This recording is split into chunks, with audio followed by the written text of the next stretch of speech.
안녕하세요. 20대 후반의 여자입니다. 아무리 사람의 욕심이 끝이 없다지만 도를 지나친 욕심과 그 속마음과 본성을 숨기고 저와 결혼하려고 했던 남자친구와 얼마 전 파혼을 했습니다. 그때는 혼자서 많이 힘들었는데 지금은 다 털어내고 나름 행복하게 살고 있어요. 어릴 적에 온 가족이 이민 생활을 하다가 20대 초반에 한국을 돌아오게 되면서 친구도 많이 없어 어디 털어놓을 사람도 없었는데 우연찮게 자기의 사연을 공유하는 이곳을 알게 되면서 이렇게 저의 이야기도 한번 보내봅니다. 앞서 말씀드렸다시피 저희 가족들은 제가 어린 시절에 미국으로 이민을 떠났습니다. 가정 형편이 좋아서 떠난 이민이 아니에요. IMF 이후 아버지가 실직을 해서 힘들어진 상황에 더 이상 한국 땅에 발붙여 살 만한 곳이 없어서 도망치듯 떠난 이민입니다. 자랑스러운 일은 아니네요. 가족 중에 그 누구보다 고생한 건 저희 어머니셨어요. 그나마 요리를 잘 하시는 편이라서 말도 안 통하는 타국 땅에서 그래도 장사를 크게 하고 있는 한식당에 취직을 하셔서 저희 가족들을 먹여 살렸습니다. 다행히 저희 고모께서 미국에 이미 오래전에 먼저 넘어가셔서 자리를 잡고 계셨는데 당시 혼자 지내시던 고모가 집에 빈 방을 내어주시면서 미국에 정착하는데 그렇게 많은 돈이 필요하지 않았습니다. 하지만 평생을 회사원으로 살아오신 아버지가 미국에서 할 만한 일이 많지 않았어요. 아버지께서 영어를 할 줄 아시는 것도 아니고 그렇다고 특별한 기술을 가지고 계시지 않았기 때문에 아버지는 근처 교민들의 가게에서 일당 받으면서 일을 하셨습니다. 한국에서 다니시던 회사가 망하기 전까지는 그래도 회사에서 나름 부장님 소리 들으며 일을 하셨기 때문에 자꾸 그 시절 생각을 하면서 몸쓰는 일을 하는 걸 굉장히 싫어하셨어요. 자격지심도 생겼는지 말도 안 통하는 곳에서 일자리를 주신 고마우신 분들과 자주 다퉈서 일을 그만두는 건 부지기수였고 나중 가서는 일도 안 나가시고 집에서 매일 술만 드시는 게 일이었습니다. 그나마 제가 나이가 워낙 어릴 때라서 제가 학교 끝나는 시간부터는 보호자가 필요했기 때문에 아버지가 그 역할을 자처하시고 대신에 어머니가 매일같이 일하러 나가셔서 고생을 많이 하셨습니다. 아버지의 술주정 정도는 참을 수 있었는데 뭐가 그렇게 힘드셨는지 어머니가 벌어온 돈을 가지고 아버지는 몰래 도박에 빠져들기 시작했고 나중 가서는 우리 가족의 정착자금과 제 대학 공부를 위해 어머니께서 따로 모아놓은 돈에까지 손을 대시면서 10년 가까이 아끼고 모아온 소중한 돈을 하루아침에 탕진해버리셨어요. 그 어떤 힘든 일이던 간에 꿋꿋이 참아오신 강인하신 어머니도 그 상황만큼은 견뎌내실 수 없으셨나 봅니다. 어머니가 그렇게 격한 감정을 표현하신 건 처음 봤어요. 어떻게든 저 하나만큼은 고생시키지 않고 모자람 없이 키우고 싶으시다던 어머니는 그날 모든 걸 포기하셨어요. 그렇게 오열하던 어머니의 모습이 제가 미국에서 본 어머니의 마지막 모습입니다. 다음 날 어머니는 편지 한 장만 남기시고 혼자 한국으로 떠나셨어요. 사람들은 왜 그렇게 있을 때 잘하지 못하고 지나고 나서 후회를 하고 반성을 하는지 모르겠습니다. 얼마 전 파혼한 제 남자친구도 그렇고 저희 아버지 또한 그랬어요. 어머니가 혼자 야반도주를 하시고 나서야 아버지는 정신을 차리고 이 일, 저 일 가리지 않고 손에 닿는 대로 다 하셨어요. 아버지가 하실 수 있는 일이 많지는 않으니 벌이가 좋지는 않았습니다. 엎친 데 덮친 격으로 고모까지 미국 사람과 재혼을 하게 되시면서 저희는 고모 집에서도 나갈 수밖에 없는 상황이 되었습니다. 저도 나름 목표하던 대학이 있었지만 아무리 장학금을 받아도 생활비까지는 제가 충당할 엄두가 나질 않더라고요. 그래서 저도 고등학교를 졸업하고부터는 일을 시작하게 되었습니다. 그래도 어머니한테 물려받은 재주가 있는지 제가 요리를 곧 잘하는 편이라서 도심지에 있는 나름 유명한 레스토랑에서 일을 시작할 수 있었습니다. 기약이 없는 이민 생활이었지만 그래도 아버지와 제가 둘이서 돈을 모으기 시작하면 10년 정도만 모으면 아버지와 제가 둘이 살 만한 작은 집 정도는 하나 살 수 있겠다는 계산이 서더라고요. 원래는 어머니가 모았던 돈이 있었다면 진작에 샀을 집이었지만 아버지가 그 돈을 다 날려먹었으니 고모 집에서 나온 이후로는 한 달에 100만 원이 가까운 돈을 내면서 월세살이를 하고 있었거든요.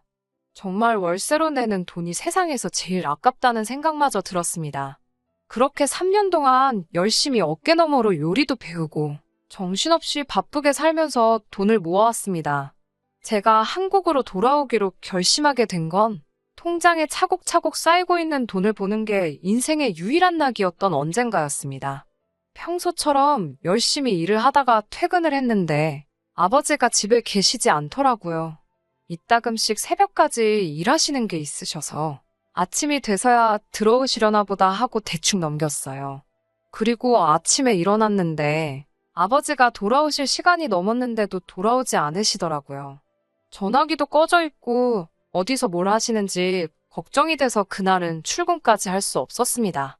아버지의 행방을 알 수 있던 건 그날 저녁이었어요. 경찰서에서 연락이 왔습니다. 아버지가 술에만 취해서 행패를 부리고 다닌다고요.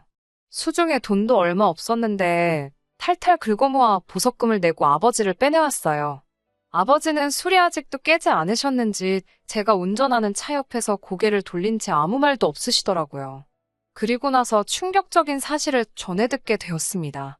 아버지가 다짜고짜 미안하다면서 눈물을 보이시더군요. 안 좋은 예감이 들었지만 아버지가 울고 계시니 왜 그러시냐 물어볼 수밖에 없었어요. 아버지는 기어이 여태까지 아버지가 모은 돈과 제가 졸업 후에 대학교도 포기하고 모아놓은 돈에 또다시 손을 대신 거였어요. 같이 일하시던 분하고 잠깐 놀러 갔다던데 조금씩 돈을 잃기 시작하니 본전 생각이 나서 한 번만 더 하다가 통장에 있는 돈까지 손을 대신 거였어요. 막상 저희를 버리고 떠난 어머니가 원망스러웠는데 그때가 되니 어머니 기분이 이해가 되더라고요. 정신 차린 듯 보였지만 태생부터 구제불능이었던 아버지였던 거예요. 차라리 어머니가 저를 혼자 남겨두지 않고 같이 데리고 가셨으면 하는 생각이 들기까지 했습니다. 도무지 참을 수가 없었어요. 그 뒤로 아버지와는 한 집에 있어도 말 한마디를 섞지 않았습니다. 한 달 동안 정말 제가 일하던 레스토랑에서 법이 허락하는 선에서 최대한 일을 하고 남는 시간에는 아는 분 통해서 또 다른 일을 했어요. 그렇게 한 달 내내 쉬는 날도 없이 일만 했더니 제 손에 700만 원이라는 돈이 생겼습니다.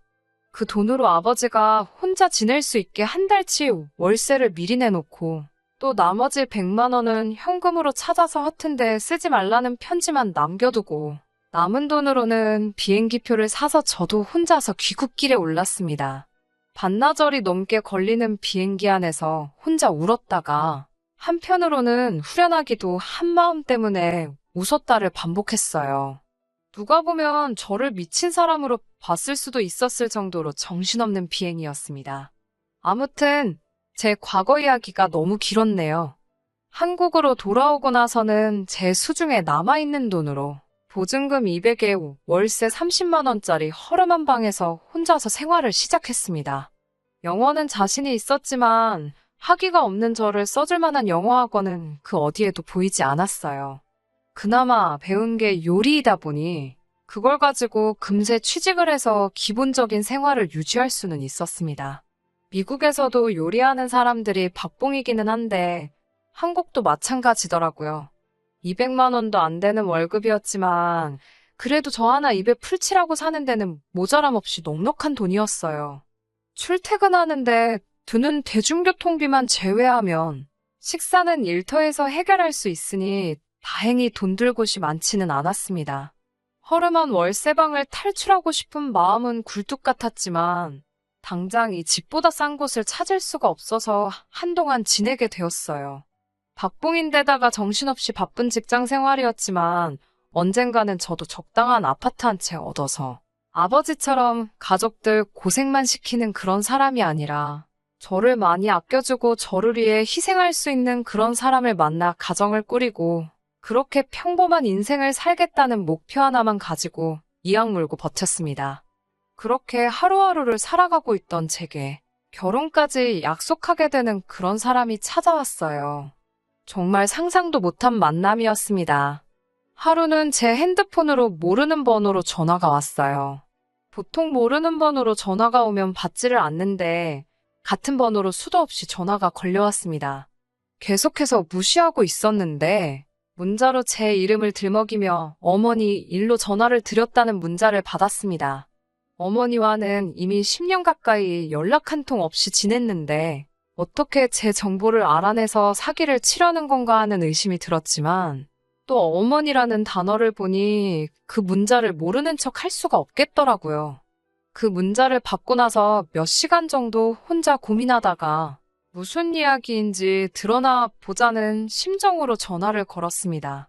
전화기 너머로 제 또래 정도로 생각되는 남자의 목소리가 들려왔어요. 남자는 자기를 어머니와 꽤 오래 같은 식당 홀에서 서빙일을 하는 사람이라고 소개했습니다. 저희 어머니는 주방에서 일을 하셨는데 일터에서 만난 두 사람이지만 어머니께서 제 또래인 그를 보고 제 생각이 많이 나서 여러모로 신경을 많이 써줬다고 하네요. 그렇게 저를 안심시키고 나서 곧바로 금전을 요구할까 싶어 많이 걱정했는데 그는 곧바로 어머니에 대한 소식을 전해줬어요. 어머니가 많이 아프시다고요. 어머니가 입원해 계신다는 병원 주소를 받아 그 병원으로 향하는 택시 안에서 참 여러 가지 생각이 오고 갔어요. 어머니가 아프다는 말에 걱정이 되면서도 어머니가 어떻게 제가 한국으로 돌아온 사실을 알고 계셨던 걸까? 아니면 정말 금품을 노린 신종 사기 수법인가 하는 등등 어머니를 다시 만날 수도 있다는 기쁨과 많이 아프시다는 말에 기대 반 걱정 반으로 병원으로 향했습니다. 병원 대합실에서 저를 기다리던 그와 만났어요. 평범하고 무난한 인상이라 그런지 이 사람이 저에게 사기를 칠 것 같다는 생각이 들지 않았습니다. 어머니가 계신다는 병실에 어머니가 안 계시다면 그냥 그 길로 저는 돌아가 버리면 되는 상황이고 병원 안에도 사람이 많았기 때문에 저한테 해코지를 하거나 위험한 일들이 생기지 않겠다는 확신이 들어서 그를 따라갔어요. 어머니가 입원해 계신다는 병실로 향하는 동안 그는 주절주절 여러 이야기를 해줬습니다. 저를 찾는데 정말 너무너무 힘들었다. 겨우 찾았다고 생각했는데 전화를 안 받아서 집 주소까지 알아내서 찾아가 볼까도 고민 많이 했었다 하면서요. 금세 어머니가 입원해 계시는 병실에 도착했고 저는 그날 어머니와 10년 만에 재회를 하게 되었습니다. 하지만 재회의 기쁨도 잠시 어머니는 정말 몸이 많이 안 좋아 보이셨어요. 암이 이미 전신으로 퍼져서 손쓸 방도가 없다는 충격적인 소식을 전해주셨습니다. 매일같이 저를 두고 온 마음의 잠도 제대로 못 이루고 계셨다고 해요. 돈을 어느 정도 모아 안정이 되고 나면 그때가 돼서야 저를 부르려고 했는데 안정이 되기도 전에 몸이 이 모양 이 꼴이 되었다고 슬퍼하셨습니다. 암이 발견되고 나서 어머니에게 주어진 시간이 얼마 남지 않았다는 걸 알게 되셨고 그때가 돼서 가기 전에 제 얼굴이라도 한번 보고 싶어서 미국에 있는 아버지에게 연락해서 제 이야기를 물어봤다고 하네요. 아버지가 잘 계시는지 따위는 묻고 싶지도 않았습니다. 그래도 순순히 제가 한국으로 돌아갔다는 이야기를 어머니께 해주신 것 같아요. 같이 일을 하는 이 청년에게 부탁해서 저의 행방을 찾아달라고 부탁을 하셨다는 거예요. 그는 어머니의 부탁을 멋지게 수행해낸 거고요. 어머니는 이제 제 얼굴 한 번 보고 그렇게 떠난 걸 제게 사과도 하셨으니 이제 더 이상 여한이 없다고 편하게 갈 수 있겠다고 웃으셨어요. 어머니께 이제 다시 만났는데 벌써 가실 생각만 하시냐고 제가 일을 관둬서라도 어머니 곁에 있어 드릴 테니 포기 말고 치료를 받자고 했습니다. 말한 대로 저는 바로 직장을 그만두고 매일같이 병원에서 어머니와 시간을 보냈습니다. 제가 있다고 해서 이미 암세포가 온몸에 퍼져버린 상황인데 당연히 더 나아질 일은 아니었어요. 어머니도 치료를 워낙에 힘들어하셨습니다. 그때 저를 찾아온 게 저를 찾아준 거였습니다. 그는 저에게 솔직한 자기의 생각을 말해줬어요.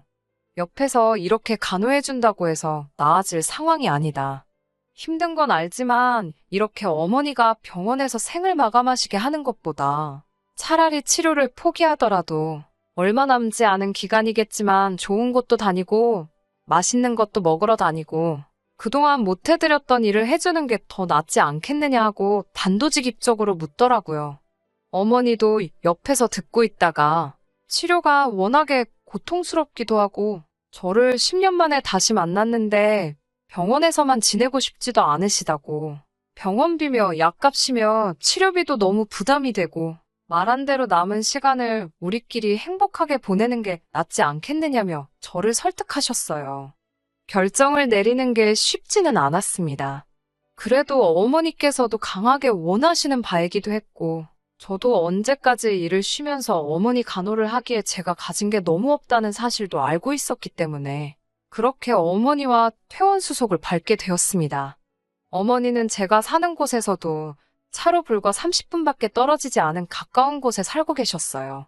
한국에 있는 동안 이렇게 가까이 살고 있었는데도 몰랐다는 생각에 저도 제가 왜 돌아오자마자 어머니를 찾지 않았던 것인가 하는 후회가 컸습니다. 빌라 2층에 거주하셨는데 2층으로 올라가는 계단마저도 힘에 부처하시더라고요. 그걸 보는 제 마음이 편치 않았습니다. 저를 찾아준 그는 기꺼이 같이 일을 나가지 않으면서도 운전기사 노릇을 자처하면서 저랑 어머니가 여기저기 같이 놀러 다니고 어머니와 같이 시간을 보낼 수 있게 도와줬어요. 아무리 같이 일하면서 친분이 있었다고 해도 가족도 아닌데 이렇게까지 해주는 사람이 세상에 어디 있는가 하는 생각까지 들었습니다. 그렇게 셋이서 같이 시간을 보내다 보니 저도 자연스럽게 그와 정이 들기 시작했어요. 그리고 그 남자의 고백으로 저희는 연인 사이가 되었습니다. 어머니도 일을 하면서 그를 보면 제 생각이 많이 났고 어머니 눈에는 요즘 세상에 이렇게 성실한 청년이 또 어디 있겠냐며 저희가 연인이 된 사실을 축하해 주셨어요. 그렇게 짧고도 긴 4개월이 지나갔고 어머니는 결국 돌아가셨습니다. 그래도 가기 전에 저와 함께 시간을 보낼 수 있어서 많이 행복하셨다고 든든한 짝이 생긴 걸 두 눈으로 보고 가니 안심이 된다는 마지막 말을 남기고 저는 다시 어머니와 영영 이별을 하게 되었습니다. 참으로도 견디기 힘들었습니다. 그래도 남자친구가 제 곁에서 든든한 기둥 역할을 해주었기에 이겨내는데 그리 오랜 시간이 걸리지 않았습니다. 어머니의 장례식이 완전히 끝나고 나서 얼마 뒤에 어머니께서 제 앞으로 거액까지는 아니지만 상당한 금액의 보험금을 남겨두셨다는 사실을 알게 되었어요. 어머니가 살고 계시던 빌라도 제가 상속을 받게 되었고요.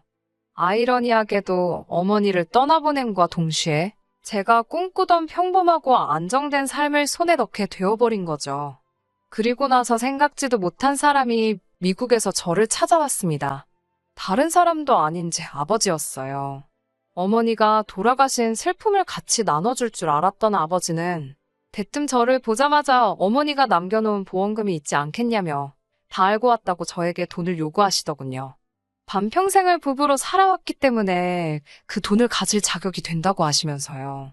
그때 제 곁을 지켜준 게 남자친구입니다. 아무리 미워도 아무리 가족들 고생시킨 사람이라도 가족이었기 때문에 저는 아버지를 내칠 수 없었는데 남자친구는 단호하게 아버지에게 돈 한 푼도 주면 안 된다고 저에게 단단히 말을 해왔습니다. 어머니가 저의 행복을 위해서 남겨준 것이지 또다시 아버지에게 빼앗기라고 준 돈이 아니라면서 말이죠. 그렇게 지독하게도 오래되었던 아버지와의 악연을 끊어낼 수 있게 도와준 게 남자친구였습니다. 저는 그날 이후로 남자친구를 세상 그 누구보다 신뢰하게 되었어요. 그리고 정말 얼마 지나지 않아서 결혼 이야기까지 오고 가게 되었습니다. 그때까지도 저는 정말 제가 어머니를 조금이라도 일찍 찾았더라면 어머니가 제가 결혼하는 모습도 볼 수 있지 않았을까 하는 생각이 들었어요. 같이 있을 때는 너무나도 든든한 남자친구였지만 요 몇 달간 제가 어머니와 시간을 보내는 걸 도와준다고 그나마 다니고 있던 식당에서 해고까지 당하는 바람에 마땅한 직장도 없는 사람이었으니 당장 아무런 벌이가 없는 상황이었어요. 신랑감으로 적합한 상황이 아니라는 건 알고 있었습니다. 그래도 상관없었습니다. 어머니가 남겨주신 집도 있으니 신혼집 걱정할 것도 없고 저는 그래도 경력이 있기 때문에 당장 직장을 구하는데 별 문제가 없었습니다. 그러는 와중에 남자친구가 어머니의 보험금을 가지고 체인점 형식의 식당을 하나 오픈하면 어떻겠냐고 제안을 해왔어요. 어쨌든 접객을 해본 경험도 있고 저도 요리가 본업이다 보니 괜찮은 제안이라 생각했습니다. 당장은 제가 출근을 하기로 하고 그동안 남자친구는 가게 자리와 어떤 체인점을 오픈할지 알아보기로 했고, 그렇게 저희는 서로의 미래를 약속하고 결혼 준비를 하기 시작했습니다. 하지만 결혼 약속을 하고 나서 이 남자의 시커먼 속내를 알아버리게 되었습니다. 일을 마치고 나서 저녁 늦게 집에 들어왔는데 현관문 너머로 집안의 인기척이 느껴지더라고요. 남자친구가 와 있나 하고 문을 열고 들어갔는데 남자친구 혼자만 있는 게 아니었습니다. 남자친구의 어머니가 같이 계시더군요. 결혼을 약속하긴 했지만 아직 정식으로 인사를 드린 적도 없는데 저희 집까지 어머니를 데리고 들어온 이유가 뭔지 참 궁금했어요. 어머님에게 인사를 시키기엔 장소가 제가 사는 집이라는 것이 이해할 수가 없었습니다. 그런데 어머님께서 꺼내시는 말을 듣고 그 속셈이 무엇인지 단번에 알아차리게 되었어요. 어머님은 저를 보자마자 이 집이 아무리 방이 2개라지만 3사람이 살기에는 너무 좁은 것 같지 않냐고 하셨어요. 제 이름이 뭔지, 제가 당신 아들과 결혼할 여자라는 사실도 묻기 전에 다짜고자 말이죠. 그러고선 돌아가신 어머니가 남겨준 보험금이 있다고 들었는데 이 집을 팔고 그 돈을 합쳐가지고 30평대 방 3개짜리 아파트를 하나 구하는 게 어떻겠냐고 말을 하시더라고요. 남자친구가 그 돈은 결혼 후에 저희가 사업을 시작할 때 쓰려고 해서 못 쓴다고 어머님에게 한마디 하더라고요. 어머님 의견에 반대를 해준 건 다행이지만 여전히 어머님이 왜 우리 집까지 와서 저러고 있는지는 설명이 되지 않았습니다. 그리고 무엇보다도 3사람이 산다는 게 무슨 뜻으로 한 말인지 그 의도가 너무 뻔히 보여서 제가 아무 말도 하지 않을 수가 없었어요. 그래도 시어머니가 되실 분인데 시작부터 단추를 잘못 끼울 필요는 없으니 못 알아들은 척 아직 남자친구와는 자녀 계획은 따로 없고 둘이서 살기엔 교통도 그렇고 이만한 집이 또 없다고 생각한다고 말했습니다. 하지만 어머님도 여간 내기가 아니셨어요. 자기가 한 말 뜻을 정확히 알아들었으면서 모르는 척하는 것 좀 보라며 제 머리 꼭대기 위에 서 계시더라고요. 어머님과 저 사이에 묘한 기류가 흐르기 시작하니 남자친구가 그걸 눈치채고는 둘 사이에 끼어들어서 분위기를 전환하려고 하더라고요.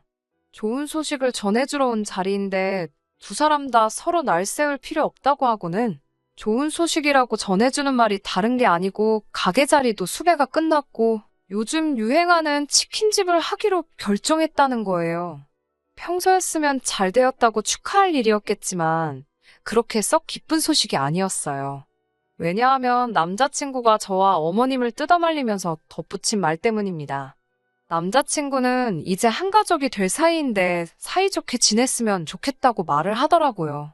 남자친구를 방으로 끌고 들어가 말했어요. 사이좋게 지내고 말고를 떠나서 셋이 산다고 하시는 저 말씀이 대체 무슨 뜻이냐고 곧바로 따져 물었어요.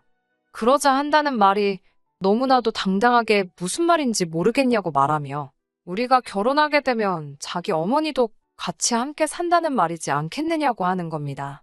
그런 말은 전에도 한 적 없지 않냐 했더니 그래서 지금 말하는 거 아니겠냐는 뻔뻔한 대답을 하네요.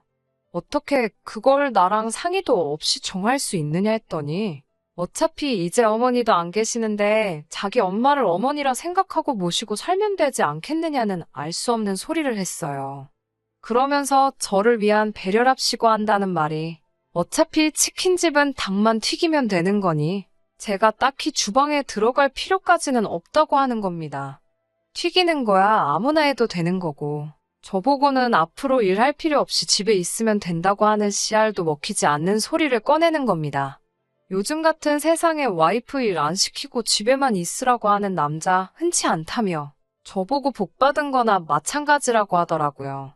마침 어머니도 혼자 집에서 외로우실 테고 여태껏 어렵게 살아오느라 외식도 제대로 못 해보셨는데 제가 요리를 할 줄 아니 집에서 이것저것 못 드셔본 음식들을 어머님께 요리해주면 딱 되겠다며 싱글벙글 저를 자기 어머니 수발들게 만들려는 식모계획을 천연덕스럽게 말하더라고요. 너무 어이가 없었어요. 나를 지켜주러 결혼하려던 거 아니었느냐 따졌더니 이게 지켜주는 게 아니고 뭐냐고 오히려 저에게 따져묻더군요. 돌아가신 어머니 돈 고스란히 물려받게 지켜준 게 누구냐면서요. 자기가 저와 결혼하려고 마음먹은 건 저를 지켜주고 싶어서가 아니고 제가 좋은 며느리감이 될 거라 생각했기 때문이랍니다. 정말 충격적이었어요. 남자친구가 말하는 그 좋은 며느리라는 조건이 말입니다. 아버지와는 절연했고 어머니는 돌아가신 외톨이이자 시어머니가 먹고 싶은 거 있을 때 제깍제깍 만들어다 바칠 수 있는 요리사. 어머니가 물려주신 좁아터진 빌라 하나와 얼마의 보험금이지만 갑자기 목돈이 생긴 벼락부자의 자기 없이는 혼자서 멘탈 관리조차 힘든 심약한 인간. 그게 남자친구가 말하는 좋은 며느리감의 조건이라는 거나 마찬가지잖아요. 그동안 남자친구에게 신세를 많이 지기는 했지만 이렇게 아무런 상의도 없이 일을 결정하고 어머님까지 집에 모시고 온 걸 보니 이미 두 사람은 이야기가 끝난 상태라는 건 물어보지 않아도 뻔한 이야기였어요. 저는 남자친구에게 당신 덕분에 어머니와 재회도 하고 좋은 추억을 쌓은 건 평생에 걸쳐 감사할 일이지만 결혼은 다시 생각해보는 게 좋겠다고 말했습니다. 이런 식으로 저에게 한마디 없이 결정되는 일이 이게 마지막은 아닐 것 같다고. 그리고 우리 어머니 돌아가신 목숨값으로 가게 열어서 평생 당신 어머니 수발 들며 살고 싶은 생각은 없다고 말했습니다. 밖에서 이야기를 몰래 듣고 계시던 어머님이 저에게 말하는 꼬라지 좀 보라고. 천혜고아를 며느리로 받아주는데 고마워는 못할 망정 은혜를 이딴 식으로 갚냐고 호통을 치시더군요. 파혼 이야기와 어머님이 저를 두 번 다시 안 볼 것 같이 하는 말에 남자친구 얼굴만 벌개져서 안절부절 못하고 있더라고요. 아무리 남자친구가 저에게 못할 짓을 했어도 적어도 이 상황에서 어머님과 함께 사는 건 다시 생각해보자고만 했다면 저는 끝까지 파혼을 밀고 나갈 생각은 없었습니다. 그래도 남자친구 덕분에 엄마도 다시 만나고 행복한 시간을 보내도록 도와준 건 사실이니까요. 그런데 남자친구가 고작 생각해서 한다는 말이 그렇다면 어머니를 다시 만나게 도와줬으니 자기가 모자란 건 대출을 받아서라도 가게를 열 수 있게 보험금의 반을 내놓으라는 겁니다.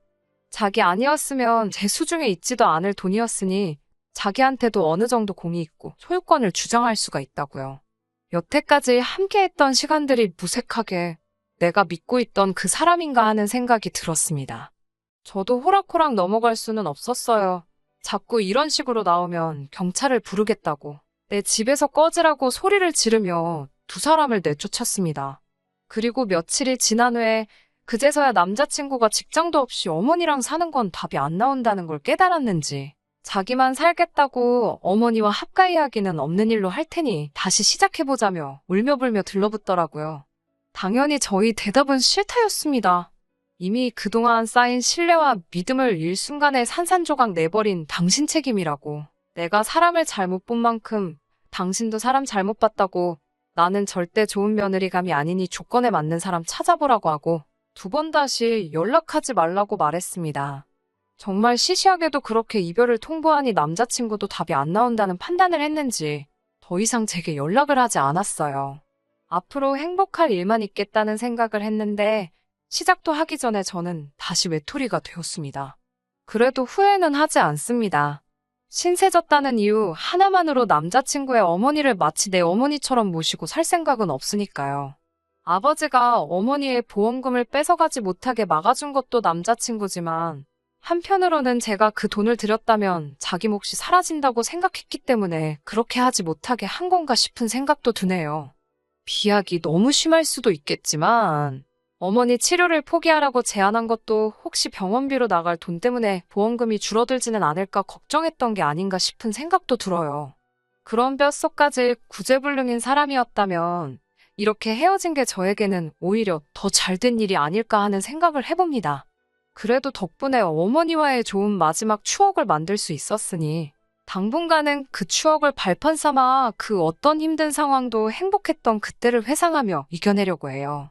부디 저한테 제가 찾은 행복한 미래가 찾아올 수 있게 여러분들도 저를 응원해 주시면 참 감사하겠습니다. 끝까지 들어주셔서 감사합니다. 오늘의 사연은 여기까지입니다. 구독과 좋아요, 알람 설정 부탁드리고 더 좋은 사연으로 다시 찾아뵙겠습니다. 감사합니다.